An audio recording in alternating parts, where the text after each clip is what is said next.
And here we go. Get ready because it is now tomato talk time. There we go. Let's remove the tomato. Let's bring on the, well, whatever.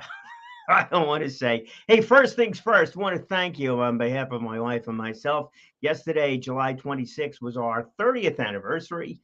30 years. That's right. 30 years. And posted up a photo. That's just a photo, man. And it was not an award-winning photo, but I got to tell you, what was award-winning is how many people cared, how many people said anniversary, happy anniversary, liked, loved, commented the whole way through. So big time thank you for that. It's very nice, very humbling, and I can tell you, it's very humbling in that respect. So kudos and thank you, to everybody. On that note, 30 years. Maybe we can tie this whole thing in here with again that conversation I had with the rabbi this morning. Conversation I've been having with myself for quite a while. Conversation I've had with you for quite a while. It's like, how do you keep yourself going? How do you stay motivated? And that was the conversation I had this morning with him. It's like, how do you keep motivated? How do you just keep going? Oh, I got corrected. Yeah. What is funny too is that when we talk, and this goes into a coaching thing, when we talk to others, are we talking to ourselves? I've alluded to that one too. Every once in a while we're doing this thing. It's like, oh, I should have a mirror here, like the romper room mirror. Yeah, I dated myself. I'm married 30 years. I think they dated me too. I'm not 40 years old anymore. 60, 61 actually. 61 years old. And we're still going. Try to make that daily improvement today too. Maybe I'll tell you, maybe I won't. Who knows? Again, we're unscripted here. But 30, how does that work? How do you get to 30 years? How do you get to where you are from a business standpoint? How do you get to where you are from a success standpoint? How do you get to achieve anything that's of greater significance? Patience, yeah, that's a part of it, but patience is one thing, but it's not everything. Total acceptance of everything? No, it can't be either. Now you're going along to get along, or get along to go along to get along, whatever. Either go along to get along or get along to go along. Maybe that's not really it. Persistence. There you go. There's a word. And actually, Mike, yeah, that is it. Persistence. It's the constant drive, the constant moving forward. So what I had asked him, and this is the Village Goodbye. Well, I'll put the plug in for it, but I'll tell you the backstory on that one too. So the Village Kavod, that is on Nichols Road in Stony Brook. It used to be on Stony Brook Road in Lake Grove. Used to be. So what that was an older building. It had the facility, the classroom, they had the Hebrew school there and things like that. Obviously the room for prayers and things like that. But it wasn't what he envisioned. Wasn't what they envisioned over here. They wanted to create something bigger, bigger. There was a whole process they went through on the whole thing. The whole process, persistence, absolutely was a part of it because the monies had to be raised, the building permits had to be found, or done. The location was also another part of it too. Something big enough, something grand. Then it became a little too grand. Got to scale down a little bit, but still left room for advancement for continued growth as they continued on with this quest to make it happen. It's like, but I didn't ask him specifically how we did that, how they, and it was not a him, it was a they. I'll tell you, it was even beyond a they, to make that work. But it really was. It was persistent. It's not having an eye on the dream of the vision. Did I mean we could really use that as the example because those blueprints were made. The grand blueprints were made about what he really wanted to see the place be. So it was a visual thing. And maybe that's part of it too, about getting to, that end all. We're married 30 years. We're going to keep going, maybe another 30. Puts us into not, well, she's younger. Puts me into my 90s. I'm not going to mention anything there too. Cautiousness.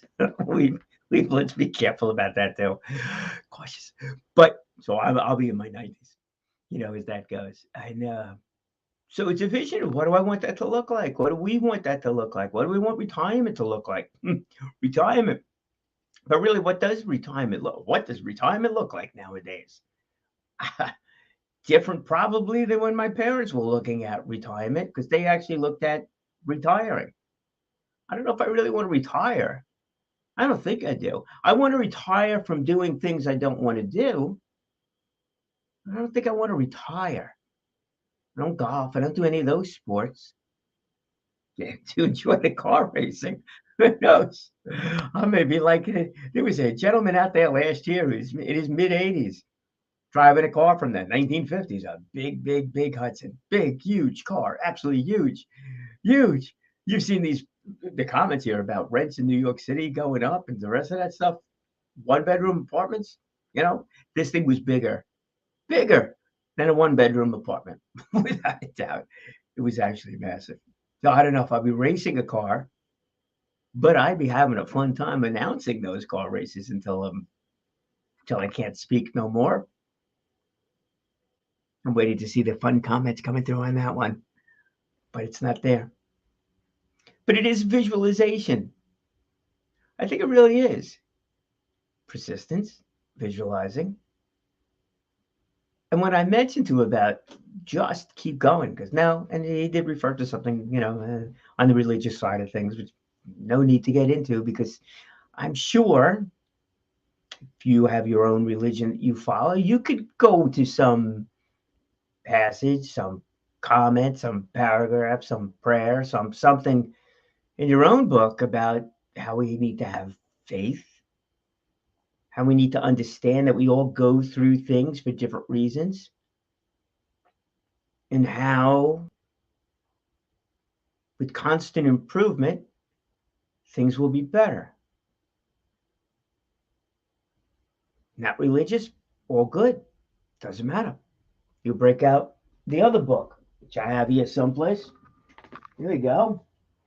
Napoleon Hill's book, even the original one. Think and Grow Rich, right? Where is, if you take a look in here and you read through in here, it just really is a matter of surrounding yourself with the right people, getting the right comments, constantly building your network, constantly growing, constantly being persistent. Mike will use your word of the day here. Being persistent as you continue on. Minimize the negatives, accentuate the positives. It's just that simple. If only it was just that simple. So let's go to the word just that I use there. Funny, and you know how much I like the word just. What are you inherently good at? Something you use the word just. Oh, I just hit the ball. Or I just have a quick reaction time if you're racing a car. Or I just get on stage. Or I just jump on the bike and do 50 miles, 100 miles, whatever it might be. I just do that. Some people just are naturally good at something.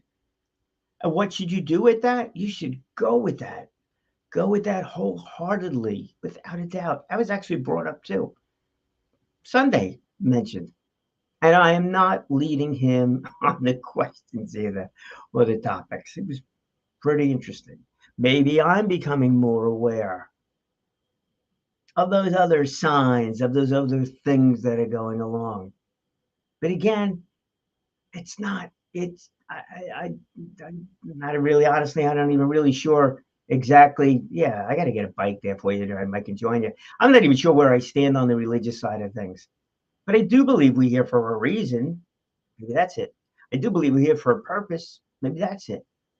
And I do believe that we do have a vision of what it is that we're trying to accomplish. And I think that becomes the problem or the opportunity. It's that picture. And this is where I mentioned the word just. It's like, oh, so well, I just need to just keep going. I need to just keep going was the sentence that I used. Because no, no, no, no, no, no, no, no, no, no, no. I was corrected. And maybe this falls into the just go along to get along category. If you just keep going, if you just get along to go along, are you accomplishing your aspect of it? No, you're just placating, and that's not really it. Sometimes there's time you just do that, other times maybe not. But if that's what you're doing, you just continue to placate. As a friend of mine says, you just say yes to everything. As a business person talking to me there, if you just say yes to everything, then your time is no longer your time. That means your day is no longer your day. Your week is no longer your week. Your month, who the heck even knows? And next thing you know, another year is gone. And what did you do? You worked everybody else's business plan. You worked everybody else's plan but yourself. So he's right. He's absolutely correct. It's not just a matter of just doing. It's a matter of doing it for a purpose. Now, depending upon who you talk to, you could perhaps get steered as to what that purpose is. But I'd venture to say 80% of this world's population, we'll stick with the 80-20 rule on that one because not everybody's good. But that 80% of the comments from people, or the comments you would get from 80% of the people on this one would be to continue doing what you should be doing. Continue building what you should be building. Continue growing with the people that you should be growing with. Continue to strive forward and minimize the crap that gets in the way. And that's where this picture gets a little cloudy. But that's why it's not a matter of just doing. It's not a matter of just doing. It's doing for a purpose. So what is the purpose? We'll translate that back to the business world. What's your why? Simon Sinek, I think I came up with that book there. What's your why? But you know what? It's true. What is your why? Why do you do what you do? Why do you want to accomplish something? And when you're clear on that, then a lot of the other stuff that gets in the way should just be pushed aside. Delegate it out. If you have a business, it's like, you know what? I hate the accounting stuff. I love the customer side of it. Delegate it. Delegate it. Hire somebody if you can. Get a partner in that's going to do the back office. You work on the front, they do the back. Restaurants are great examples of that. You need somebody up front dealing with customers. You need somebody in the back dealing with food, employees, kitchen, everything else that goes along with it. Supplies. I wonder how much we separate ourselves, from that, or try to do it all and do it all for everybody and do everything for everything as it goes. Guilty. Guilty is charged on some of those things. Just keep doing. Can't do that. Can't do that. Got to get much more specific with it. So that's where that just comes in. And as for your vision board, if that's what it looks like, and I know Mike on the physical side of things, when you're out there exercising, I know the first thing that I always thought about, first thing I did when I ran the marathon, New York City, I ran the New York City Marathon a couple of times, 3 times actually, to be exact. The first time I did it, I was, I was out of shape. I was in the process of losing weight. I was in the process of quitting smoking. I was like, I quit smoking probably 100 times. I didn't keep track. All right. Some things you don't keep track of. But I had to lose weight. I'm 5'5" or so. Yeah, 200 pounds. I was a freaking bowling ball. That's what I was. I quit smoking, put on a ton of weight. Eat carrots. Yeah, of course, eat carrots. I wasn't eating carrots. That wasn't it. I just ate. And I drank a lot, back in the days. I was in my 20s at the time. Yeah, my 20s, I ate, I drank. I was out there having a good time. It was just having a good time. Whatever. An extension of college. Shows you where my college career went too. I had just ate and drank and stuff like that. I ran a turkey trot. I ran a 3 mile race once a year for Thanksgiving when I was up there. I was like, that was it. I finished the race. I came back to the dorm room and had a cigarette and a beer. All right. Not really good. But anyhow, when that idea came up about running a marathon, it's interesting what inspired me to do that. And we'll go back to the persistence. You could go down and you could watch these elite runners run through. Unbelievable. They're doing under 6 minute pace. They're finishing the marathon in 2 hours and some minutes. The men, the women, the rest of that 2 hours and some minutes. Fascinating. Really, absolutely. Oh my gosh, that is unbelievable. That was unbelievable. But it was unbelievable and incredible? It's those people that came across the finish line that were blind, in wheelchair, crutches, very overweight, totally out of shape, in the dark, 8 hours, 9 hours, 10 hours. They'd finish the marathon after everybody went home. They crossed that finish line way after everybody went home. I hope somebody was there to give them a medal when they finished. I don't even know. But hearing those stories about those people that continued on to see them finish that goal, 26.2 miles. If you ever ask somebody if it's 26 miles, it's not. It's 0.2. Don't forget the 0.2. That's the most unbelievable, exhilarating, exciting, or perhaps painful 0.2 miles of the whole thing. I found it to be the exhilarating part. It was the next tenth of a mile afterwards. That was the painful part. But the first thing I did when all of a sudden I saw this and I came to the conclusion, it's like, yeah, I'm gonna run a marathon. I'm gonna run the New York City Marathon. It's like, well, I've got to figure out credibility there. It's like, how do I do this? How do you actually make it work? How do I make me work in order to do that? So I joined the New York Road Runners Club and stuff like that. This way I just kind of knew. I wasn't going to just throw on my running shoes and go 26.2 miles. That's not it. So I learned there it took a lot of work. And it was a lot of work.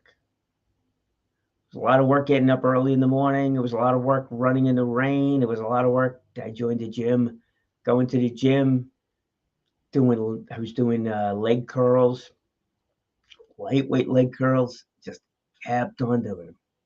Took those aerobics classes. I had no aerobic energy, right? I had no lung power. I was smoker for a decade, not even a little bit more than that. I was a smoker and sedentary. Not too good. But then it was suggested to me, part of the Road Runners Club is like, here's what you really should do. Go to the finish line. Now. Go to the finish line. Go see what it looks like. Make it real. Make it real. And that was the vision board. It was up here. I didn't need it in writing. I didn't need to get photos of it or anything like that. It was concrete. It was there. It was that big blue line. It was there. I saw the photos, but you know what? It was different. It was different standing there well before the race. I mean, well before the race, because I still had to do a lot of training. But I saw it. It was faded out from the year prior. Wasn't the fresh one. It was faded out from the year prior. But that was the vision. That was what it was that kind of kept me moving through the race itself. Not as much, but getting up at 6 o'clock in the morning and going for a run in the rain, that sucked. Going for a run in the heat, humidity, in the city, that sucked. Going for some of the longer runs, and you had to go for longer runs. It was the 17-mile run, 18, 21. Don't do the 26. 21, I think, was my longest run by myself. Lived in Queens, ran over the 59th Street Bridge, went down Lower Manhattan, came back up around on the west side, came over by the Intrepid. This is what I did. I went over by the Intrepid. I think I sat down on the bench over there for a little while to, kind of rest. I think I fell asleep too. I'm sure I was quite the sight, back in those days. And this was a while ago. This was back in the 90s, man. I'm wearing the bright colored spandex. I'm sure yeah, sight to behold. I sleep. Oh, what are you gonna do? But anyhow, we did it. It did it. And it was those runs. There was no people. There was no clapping. There was no water. There was no bands. There was no nothing. There was no finish line. I got back home to my apartment. I saw it. And maybe that's the key to all of this stuff. And just a little thing here. While running the marathon, I didn't just run the marathon. I ran it for a purpose. And going back to the rabbi's comment, going back to your thought process over here, going back to everything. It's not just a matter of doing, it's doing for a purpose. Why did I run that marathon? Because I really wanted to quit smoking. But wait a second, I said that I did. I did. But I also quit smoking 100 times prior. So did I really? Or did I just stop? I put on the food. I was like, oh my God. I put on the weight, all the food. I was like, oh, that was terrible. And I was drinking a lot. Well, that was terrible. So it went beyond just, hey, I wanted to quit smoking, or hey, I wanted to run a marathon, or hey, I wanted to lose weight. It's like I wanted to change my lifestyle. I just wanted to be different. Different. That kind of thing. Rather being different. I wanted to be really different, actually. I was in that time frame that I met my wife, met Karen. We were dating, kind of dating. I was running a marathon. Oh gosh. She could tell you stories there. She's like, oh yeah, you want to go out? No. I trained for the marathon. I met her in August of that year. My first real date with her, whatever real date with her was the second weekend in November, not the first. The second weekend in November, I had a marathon to run. Nothing got in the way of that marathon. That was like first and foremost, as that went. And what can I tell you? But you know what? Maybe that was the best thing overall. Uh, because I was really focused on the goal, persistent, without a doubt. Pushed a lot of other things on the side with it, but maybe that's right. And maybe that was the point of the rabbis don't just do. Is push a lot of these other things away, on the side to make your ultimate goal truly, truly work for you. And that becomes important. All right. Look, one of the things I want to do on this is to continue to play different videos, tie this in with branding and the rest of that. So let's see if we could tie in what Arthur has to say here. Let's get that video up. There it is. So we're going to bring this up. We're going to add this to the stream. I'm going to play it. Yeah, I'm going to play this thing. By the way, I ran 4 miles today. New beginning kind of a thing. So we're going to play this and then tie it in 25 minutes into this. I think it was 4 minutes. We're going to work it on that one. Yeah, right, man. It is about seeing the end. It's seeing that goal and doing that. All right, let's see if we could play this here. And, it doesn't. I don't think it does work. I got to be on slides in order to do that. All right, there we go. We got a little bit of a learning moment as that happened. I want to figure out. Look, I'll just share, right here with this thing. I really want to incorporate the video into this thing. This way I have different slides that'll go through, some sound. I always play the sound music on that one as this goes. And got a couple of friends that have offered to help to make that happen. I'm going to tap into that resource to make that happen because I do have a vision of where this thing goes over here by doing this video, by doing Tomato Talk, top of mind, advancing through opportunities. Still got to change the name on that one too. Make it work. So persistency, Yeah, it definitely is. What do I want it to look like? Not like that. I want it to look a little bit better than or better than what we got back over there. So those are the final comments by him over that one. It's the same final comments that you would have if you've got a business plan, if you hired a sales coach, if you hired a business coach, if you sat down with anybody that's going to guide you, even the running team in the Roadrunners Club. They're like, hey, you know what? When I got started, like, you don't have to be able to run a half marathon to run a marathon. It's like, where does that make sense? Today, you have to be able to run what you can run. Tomorrow, a little bit better. And maybe you can't go any further, but you feel a little bit better. That's progress. That is progress. Real, honest, good progress. And my frustration comes when I lose that progress, when I get all kinds of stuff tossed out that just gets in the way, that clouds out that vision board, whether it's a physical, you could see it vision board or not. And then when you have a time frame, you set a time frame in there, it gets even more challenging, even more frustrating with it. I'm struggling. Honestly, man, I'm struggling with my friggin' pool. I'm so disheartened with this thing. It is July 27th, my friends. July 27th. I've yet to have a successful experience with this pool. I'm telling you, dump the first pool company. They don't care. They don't care. That's it. They only wanted to know when they could come back to do a vacuum when the water's clear. I told them it's not clear, time and time again. Did they ever ask me why it's not clear? Or if they could stop by and help me get it clear? No, no, that was a very cloudy picture. Very cloudy picture. Very frustrating. So when started to work with this newer pool company, I must have sounded like a moron. So now I've looked like a moron sleeping on the bench back in the '90s when I ran, over at the Intrepid, and I probably sounded like a moron when I went over to this new pool company because I wanted to know not if they clear pools up, not if they know what they're doing. I assume they know what they're doing.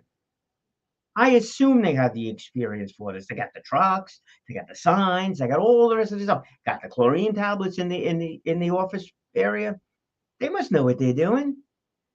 Okay, the assumption is there, but do they care? Do they care?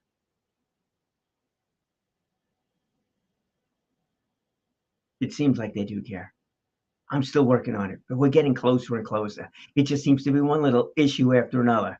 And do I get frustrated with it? Oh, yes, I do. Very much so. So, so much so at this point, I almost want this pool to close and be done with it and start again next year. But I know for the next 6 months or longer, it's going to be on my mind about, oh man, what am I going to do when spring comes along and the rest of it. So I want to get it clear, clean, working properly, even if it's for a stupid day, and then close the thing and be done with it and have the confidence that it'll start again anew. And maybe that's the key to everything, right? When we work through the day, and if we have a terrible day and it doesn't work out, it's like, oh man, today sucked. It just sucked. You ended on a bad note with a cloudy pool, or the frustration, or you ended on a good note. I used to end it on a good note, no matter what. I had my daily list. My daily list showed me the things that I would do in the morning, regardless, because they were just have to do's. And then there's things that I wanted to follow up on from the prior day. But most important on the bottom of that sheet was, what did I accomplish today? What was the great moment of the best moment of the day? I haven't done that in a long time.